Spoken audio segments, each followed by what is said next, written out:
합니다. 말씀 보시겠습니다.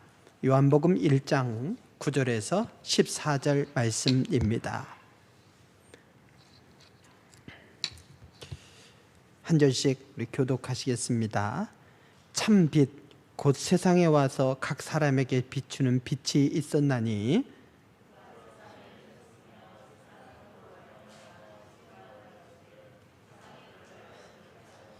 자기 땅에 오매 자기 백성이 영접하지 아니하였으나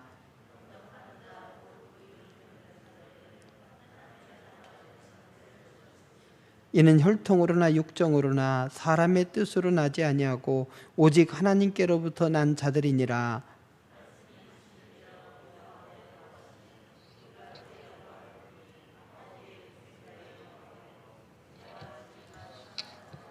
아멘. 서로 이렇게 인사하실까요? 할렐루야. 예수님은 세상에 오신 참 빛이십니다. 네, 예수님은 참 빛이셔요. 사복음서에 보게 되면 예수님에 대한 기록이지 않습니까? 그럼 기록을 하려면 뭐부터 기록해야 될까요? 탄생이 굉장히 중요한 거예요. 알에서 태어났냐, 신이 물어다 줬냐, 이런 식으로. 그처럼 예수님께서 이 땅에 어떻게 오셨느냐, 이거부터 스토리가 진행이 돼야 되겠죠. 그래서 마태복음과 누가복음은 예수님이 탄생하시는 장면을 이야기로 풀었습니다. 그러면서 예수님께서 이렇게 탄생하셨을 때에 어떤 사람들이 와서 경배했더라, 이렇게 이야기로 쫙 풀어나가요. 그걸 가지고 영화도 이렇게 만들지 않습니까? 우리는 어때요? 외양간에 오신 예수님이 아니고 마국간에 오신 예수님도 아니고 어떤 분이에요? 벽화를 보면 우리는 설린촌이 양계장 전통이 있으니까 양계장에 태어나신 예수님, 이렇게 벽화도 과감하게 그렸는데, 이렇게 예수님께서 이렇게 오셨다라고 하는 스토리에 관심이 있어요. 마가복음은 어떻습니까? 마가복음은 어떻게 예수님이 오셨나요? 이야기가 없죠. 그래서 뭐라고 나옵니까? 하나님의 아들 예수 그리스도의 복음의 시작이라 이랬는데, 시작하고 끝나는 거예요. 그냥 시작이다가 아니고 복음의 시작, 호 아르케, 그냥 아르케 해가지고 시작 그냥 해버린 거죠. 아르케. 그래서 예수님께서 이 땅에 오신 사건은 복음의 시작이다. 복음의 시작. 복음이 뭡니까? 우리 예수님께서 십자가를 통해서 인생의 모든 문제를 해결하셨다는 이 사건이죠. 그래서 우리에게는 참 소망이 주어졌다는 것, 이것이 어떻게 시작됩니까? 예수님이 오심으로 시작되었다, 이렇게 된 거예요. 이걸 영화로 만들려면 어떻게 해야 돼요? 자막 몇 자 놓고 어떻게 이야기를 만들 수가 없는 거죠. 물론 펜트하우스라는 드라마를 만드는 작가 같으면 여기다 별의별 걸 다 집어넣어서 시리즈로 만들겠죠. 복음의 시작이 뭐냐라고 하면서 거기에 스토리를 막 넣을 수 있겠지만, 단도직입적으로 딱 시작, 그러면서 요한이 그 예수님을 오실 길을 준비했고, 그러면서 예수님께서 광야에서 활동하시는 걸로 바로 띄워버리죠. 그래서 탄생은 그냥 의미, 역사적인 의미만 중요하다. 어떤 모습으로 태어났냐 이건 중요하지 않고 그 의미, 복음의 시작이다, 요거에 강조하고 있죠. 요한복음은 어떻습니까? 요한복음은 인간적인 모습으로 오신 예수님이 어떤 모습이냐, 이게 별로 관심 없어요. 인간 예수님보다도 오히려 참 신이신, 참 빛이시고 말씀이시고 태초부터 계신 하나님, 여기에 주안점이 있어요. 그래서 다른 복음서를 보면 예수님께서 겟세마네 동산에서도 이 잔을 피하게 하소서, 할 수만 있으면 피하게 하소서, 그러나 아버지 뜻대로 없어서 이러면서 고뇌를 하죠.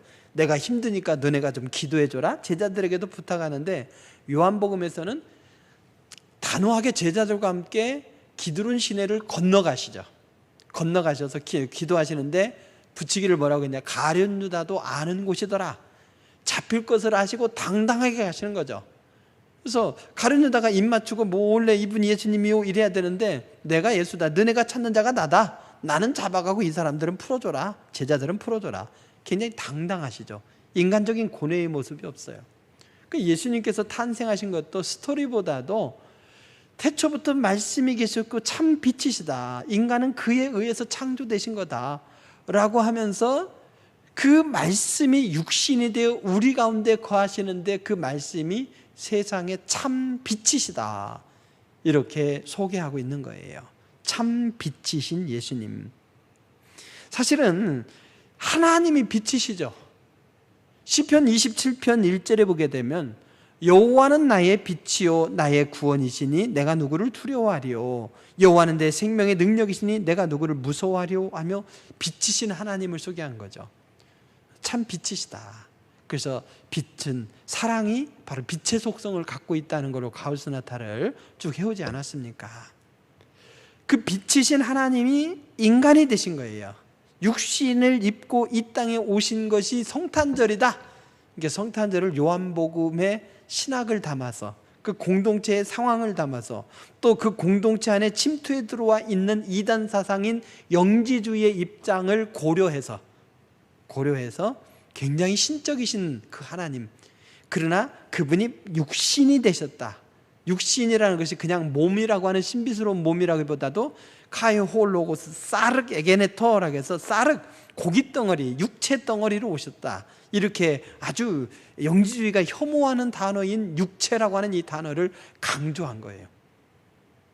마리아를 통해서 나시고 뭐 이런 게 중요한 게 아니라 로고스, 영지주의에서 가장 이상으로 여기는 이 로고스가 영지주의에서 가장 혐오하는 사륵 육체로 오셨다. 이러면서 영지주의에 대해서 도전하면서 참 빛으로 오신 예수님을 소개하면서 우리가 빛의 세계로 들어가는 것이 아니라 예수님께서 인간 가운데 빛으로 찾아오셨다. 영지주의의 언어를 쓰면서 영지주의와 정반대 참 복음의 정수를 우리에게 가르쳐 준 거예요. 예수님은 세상의 빛이십니다. 예수님 스스로도 나는 세상의 빛이라 이렇게 말씀하셨죠. 예수님은 죄로 인해서 혼돈스럽고 공허하고 어두운 이 세상에 참 빛으로 오셨습니다. 죄의 삭은 사망일 뿐인데 거기에 빛으로 다가오셨던 거죠.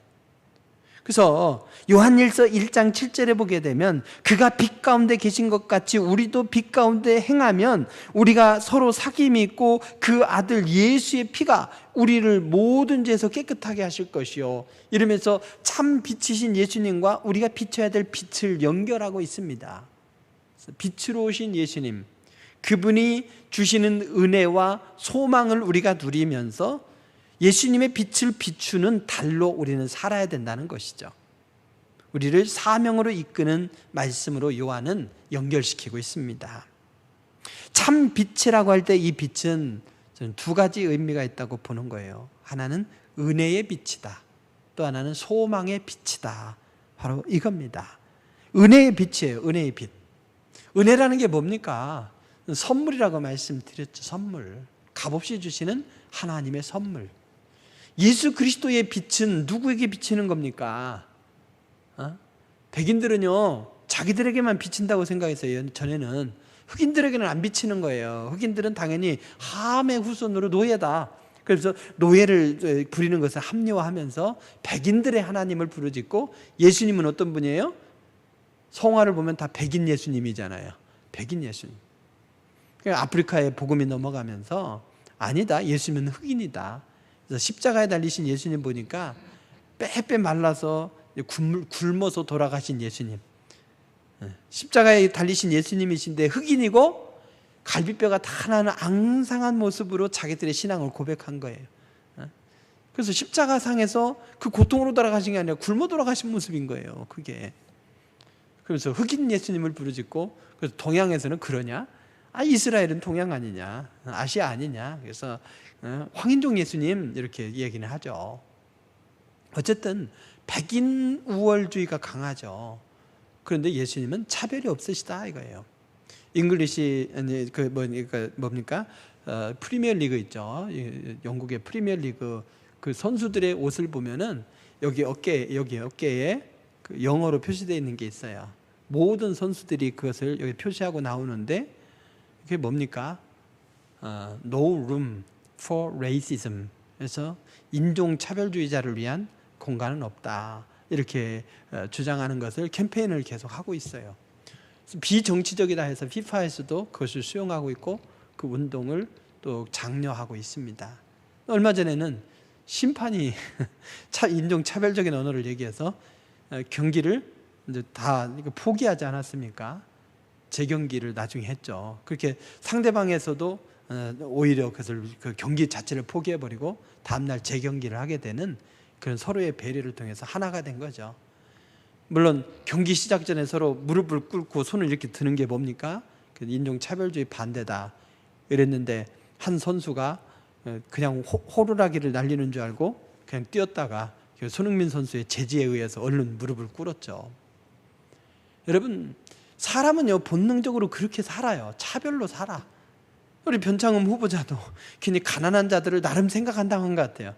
공유 공간에서 식사하라고 하니까 여성들은 화장 안 하고는 낯선 사람하고 밥 못 먹는데 이러면서 또 나름 생각했는데 그게 또 차별적인 언어가 돼버리고 이런 거죠. 그래서 여러분, 나도 모르게 또 다른 사람들을 차별하고, 사실은요 이단들이 왜 똘똘 뭉치는 줄 아십니까? 이단들이 똘똘 뭉치는 것은 개신교에 대한 공격을 통해 뭉치는 거예요. 상대방에 대한 공격, 적을 만들므로써 아군을 뭉치게 만든다는 거예요. 그렇게 해서 항상 그 차별이라는 것이 인간의 본성상 존재할 수밖에 없는데, 예수 그리스도의 은혜의 빛, 이 빛은 모든 사람에게 비친다는 거예요. 여러분, 복음은요 살인자는 예수 믿어야 될까 안 믿어야 될까요? 살인자도 예수 믿어야 돼요. 강도도 믿어야 돼요. 가난한 사람도 믿어야 되고 부자도 믿어야 됩니다. 그러면 성적 소수자들은 어떨까요? 그 찬성 반대를 넘어서서 성적 소수자도 예수님은 믿어야 돼요. 하나님이 사랑하는 자녀이니까. 그러니까 인류라고 할 때 우리는요, 이 사람들은 안 돼 이러면 안 돼요. 김정은은 예수 믿어야 될까 안 믿어야 될까요? 일단은 그거 내려놓을 때까지는 믿어서는 안 돼. 북한 최고 지도자 그 내려놓을 때까지는 믿어서는 안 돼. 이게 아니라 거기서 믿어야 되는 거예요. 중국은 어때요? 공산주의니까 예수 믿으면 안 돼요? 공산주의 체제를 그럼 바꿔야 되나요? 예수 믿고? 공산주의자이면서도 예수님은 믿어야 된다는 거죠. 그래서 중국 선교가 지금 많이 막혀 있는데, 다 정체라고 하는 것은 어찌 하든지 간에, 또 사상은 무엇이든지 간에 온 인류는 인간이라는 그 전제 때문에 예수님을 믿어야 됩니다. 그리고 그게 열려 있어야 됩니다. 유대인들은 어떨까요? 히틀러는 크리스찬이에요. 유대인들을 죽인 수많은 사람들이 다 크리스찬이에요. 그 복음의 이름으로 유대인들을 죽인 거죠. 왜? 예수님을 십자가에 못 박은 자들 이래서. 유대인들을 혐오해도 되는가? 그들도 예수님을 믿어야 돼요. 하는 꼴은 지금도 참 얄밉지만, 세계 경제를 좌우하면서 얄밉지만, 그래도 그들에게도 복음은 열려 있어야 되는 거죠. 온 인류를 향해서 열려 있고, 주님께서는 값없이 그들을 배려하신다는 거예요. 그들을 사랑하신다는 거죠. 누구든지 와라. 부담이 돼도 와라 이거예요. 한 개교회에서도요, 어떤 때는 보면 성도들에게 좀 부담이 되는 사람이 있어. 목사가 봐도 부담이 되는 사람도 있어. 그러나 목회는 어떻게 합니까? 제가 마음에 드는 사람을 뽑아서 합니까? 마음에 안 들면 당신은 딴 교회 가요. 나는 이 사람들만 하고 할래요. 이러면서 선택하는 게 아니죠. 중직자도 제가 마음에 드는 사람 뽑는 겁니까? 아니잖아요. 직분자들 뽑을 때에 교회 앞에 공적으로 기준을 제시하고 그걸 놓고 함께 기도하면서 성도들이 뽑아주면 함께 동역자로 일하는 거란 말이죠. 또 하나님께서 붙여줬어. 저분은 우리 교회 안 왔으면 좋겠는데 오셔. 하나님께서 붙여주신 분이니까 우리는 아멘으로 수용하는 거고, 누구에게든지 그렇게 열려 있어야 되는 거죠. 은근히 차별해서 쫓아내는 마킹 처치가 돼서는 아니 되고, 하나님께서 이 영혼이 우리 교회가 필요하니까 보내주셨지 이러면서 무조건 수용적인 관점에서 봐야 됩니다. 내가 먼저 은혜 받게 하시고 먼저 이곳에 있게 하신 것은 또 다른 사람을 환영하도록 하신 거다 하는 소망이 있을 때에, 우리가 은혜의 빛으로 오신 예수님을 환영하는 성탄의 계절, 그 의미를 살려가는 삶의 자세라 믿습니다. 예수 그리스도는 너무나 큰 은혜의 빛이에요. 너무나 크니까 또 너무나 보편적이니까 당연하게 여길지도 모릅니다. 은혜를 너무 당연하게 여겨요. 우리가 공기를 마시는 것을 너무 당연하게 여기죠. 그렇지만 여러분, 미세먼지가 있어서 마음껏 숨을 쉬지 못할 때 맑은 공기에 대한 감사가 있죠. 또 건강한 사람은 미세먼지에 별로 영향을 안 받지만 암에 걸린 분이나 이런 분들은 공기의 영향을 상당히 받잖아요. 그래서 좋은 공기가 어떠한가 감사하게 되죠. 꼭 없어야 소중하게 여기는 거예요. 너무나 소중한 것들은 다 어찌 보면 하나님께서 공짜로 누리게 하셨어요. 공짜로. 이 지구가 인류에게 주는 혜택, 이것을 그 연간 얼마나 혜택을 주는가, 이런 식으로 따졌을 때에 몇 경이 넘는다는 거예요. 인간에게만, 인간이 한 분 한 분 생존하는데 필요한 것들을 돈으로 따져가지고 이렇게 줬을 때 보니까 몇 경이 넘는데, 1년에. 물론 다른 데다가 몇 경을 준다고 또 공간을 만들 수 있는 건 아니잖아요. 순수하게 이 지구 안에서 존재할 수 있는데 다른 데서도 살 수 있다는 전제로서 보면 순수하게 지구가 인류에게 주는 혜택이 한 해에도 수경씩이에요. 경이라는 돈은 계산도 안 되죠. 여러분, 그런 혜택을 누리고 있는데 너무나 당연하게 여기고 더 많은 걸 누리기 위해서 불평으로 살아가는데 이미 존재 자체를 우리는 넓으시고 보편적인 하나님의 사랑을 누리고 있어요. 그 은혜를 누리고 있어. 근데 거기에 더해서 하나님께서는 예수님을 보내셔서 모든 이들에게 구원의 길을 열어주신 차원에서 이 땅에 오신 예수님은 바로 은혜의 빛이시다, 이거예요.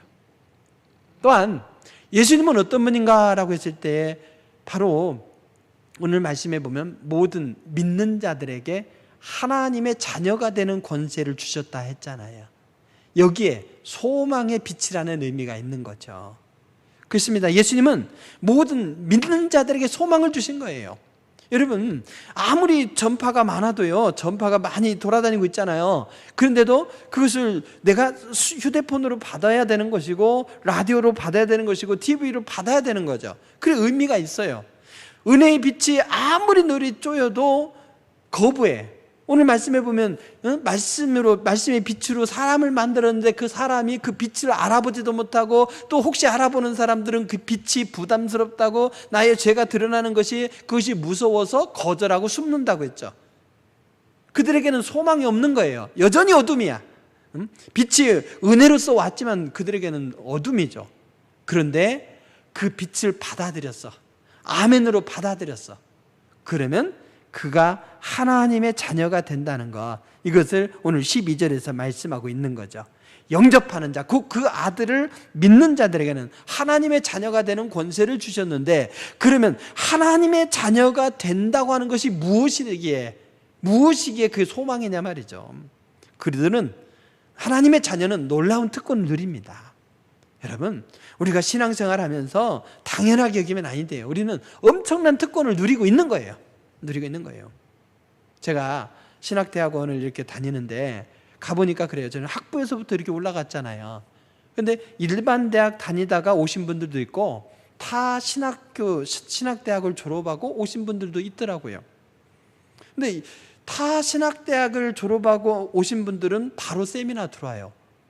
그러니까 타 신학대학 출신끼리 이게 하나가 되기가 어려운 거예요, 각각. 근데 일반대 출신들은 어떻게 하느냐면 기초학기를 1년 해요. 1년 하고 그리고 올라오는 거예요. 우리하고 같이 세미나를 듣게 되는 거예요. 우리는 학부에서 올라왔으니까 바로 세미나를 하는데 신학교 1학년 때부터 만났으니까 우리의 호칭은 뭐겠어요? 누구 전도사님 이런 게 아니라 야, 이거예요. 선배 목사님도 저한테 곽성근 전도사님 이렇게 아니라 선근아, 야. 우리끼리는 그냥 자연스럽게 그렇게 하고 있는데 일반대 출신들은 어떻게 하느냐? 우리 조은선 간사님이나 조원경 간사님 물어보세요. 우리 전도사님 이렇게 불러요. 서로가. 좀 멀잖아요. 근데 타신대 출신 어떨까? 신학 방법이나 그 내용 이런 게 각 신학교마다 좀 달라요. 어디서는 이게 차이가 있기 때문에 옛날에 신학대학끼리 운동회 할 때도 고신에서부터 한신까지 이랬어요. 가장 보수적인 데가 고신이라고요. 가장 진보대가 한신인데 거기 스펙트럼이 다르다 보니까 전국 신학대학 협의회에서 같이 운동하고 할 때는 고신에서부터 한신까지 하나 되자 뭐 이런 식이었어요.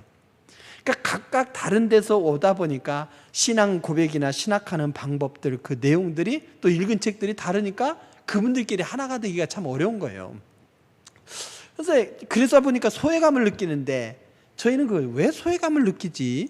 그냥 우리끼리는 어려서부터 알아왔으니까 그냥 주고받는 편안한 건데 거기에 끼어들지 못하는 것에 대한 외로움, 이런 게 있더라고요. 그러니까 우리는 당연하게 학부부터 올라왔으니까 야야 하고 그냥 지내는데, 그렇다고 차별하는 게 아닌데 이미 출신부터 그게 차별이 있는 거죠. 외로워지는 거죠. 그래서 제가 느끼는 건 그거죠. 지금도 목회 현장까지 30년째 그냥 이어지고 있어요. 그 관계들이 이어지고 있어요.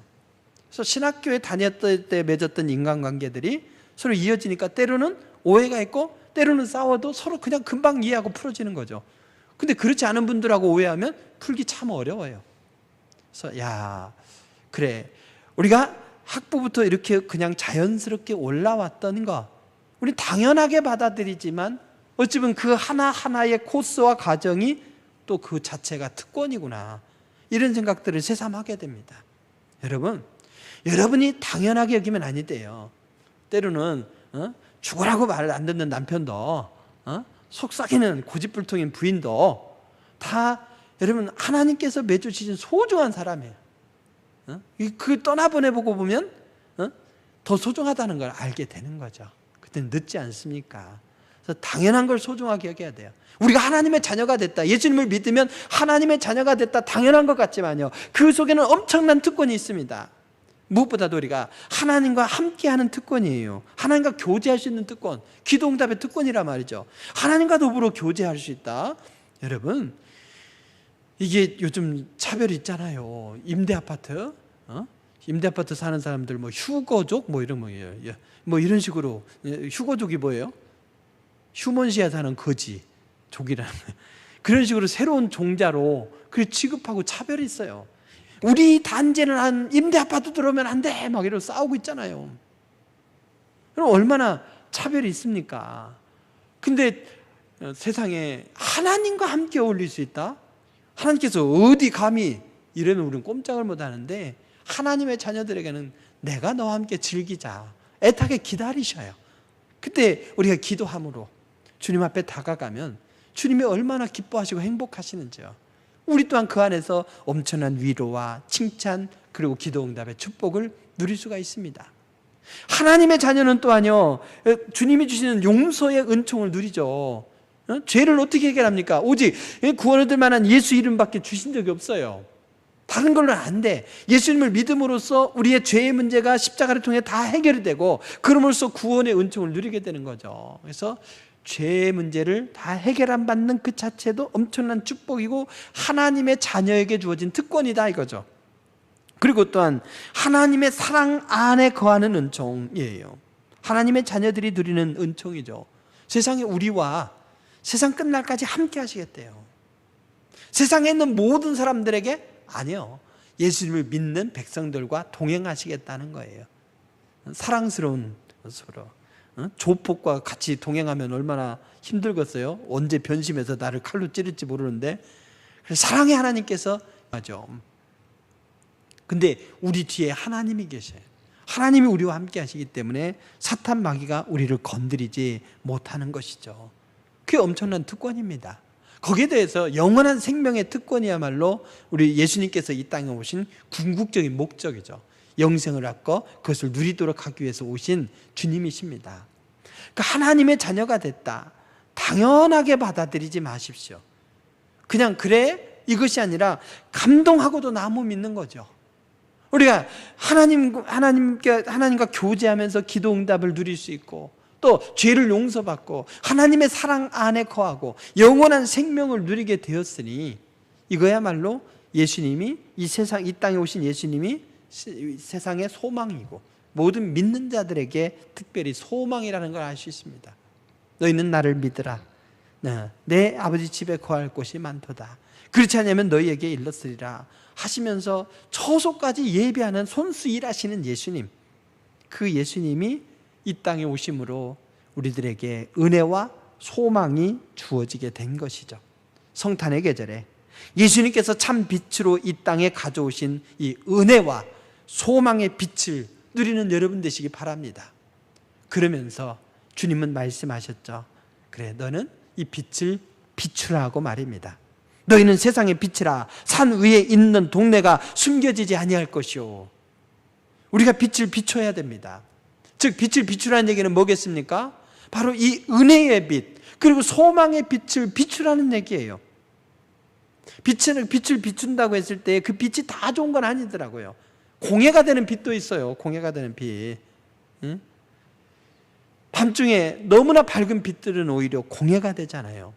그래서 눈부심 현상으로 오히려 운전에 방해가 되기도 하고, 빛 뭉침 현상으로 인해서 시선을 분단시켜서 또 판단력을 흐리게도 만들고, 빛 침투 현상으로 인해서 동물 생태계가 교란이 되기도 하고, 또 과도한 빛으로 인한 부작용으로 인해서 에너지 소모, 이런 것들이, 환경 오염 이런 게 있죠. 그래서 부작용이 있어. 그래서 우리는 빛을 비춘다고 해서 다 되는 게 아니에요. 우리가 잘못 비추니까 사람들이 그리스도인들을 욕하고 교회를 욕하잖아요. 그래서 제대로 된 빛을 비춰야 됩니다. 어떤 빛? 모든 이들에게 은혜의 빛이 비춰지고 있다. 그래서 은혜의 빛을 비추면서 그 빛을 받아서 그 마음을 열고 예수님을 영접하면 그들에게 또 다른 소망이 주어진다. 하나님의 자녀가 되는 그런 권세가 주어지고, 그에 따른 이렇게 하나님과 교제하고, 또 죄도 용서받고 하나님의 사랑 안에 거하면서 영생의 축복을 누릴 그런 특권도 우리에게 주어진다 하는 것들을 우리가 삶으로써, 그것을 누림으로써 또 다른 사람들이 그 향기를 느낄 수 있도록 해주는 것이 중요하고요. 그럴 때에 우리가 증거하는 한마디 한마디 말씀이 그들에게 비추는 빛이 되리라 믿습니다. 너희가 전에는 어둠이더니 이제는 주 안에서 빛이라. 빛의 자녀들처럼 행하라 그러셨습니다. 저와 여러분 안에 계신 예수님의 이 향기와 빛이 우리가 누리는 은혜의 삶을 통해, 우리가 누리는 이 소망의 삶을 통해, 그래서 하나님의 자녀가 누리는 이 특권의 삶을 잘 비춰줌으로써 다른 이들이 여전히 주님을 생명의 길로 들어와서 예수님을 믿고 영생을 누릴 수 있도록 그렇게 생명의 길로 인도하고 빛 가운데로 걸어가는 우리 모두가 될 수 있기를 바랍니다. 기도하시겠습니다. 함께 기도하실 때에 우리가 소망으로 살아가는 것 너무나 당연한 것 같지만 아닙니다. 은혜의 빛을 비췄을 때에 우리가 예수님을 영접하였고, 그것도 놀라운 주님의 선물입니다. 영접함으로써 하나님의 자녀가 되고 그에게 주신 놀라운 특권을 누리게 된 것 아니겠습니까? 그래서 이 특권들을 마음껏 누리면서 염려, 근심, 걱정에서 벗어나 참된 자유를 누리게 하시고, 또 여전히 어둠 속에 있는 영혼들에게는 은혜의 빛, 소망의 빛을 비추는 귀한 삶으로 살게 해달라고 함께 빛의 삶을 위해서 주여 삼창으로 기도하시겠습니다. 주여!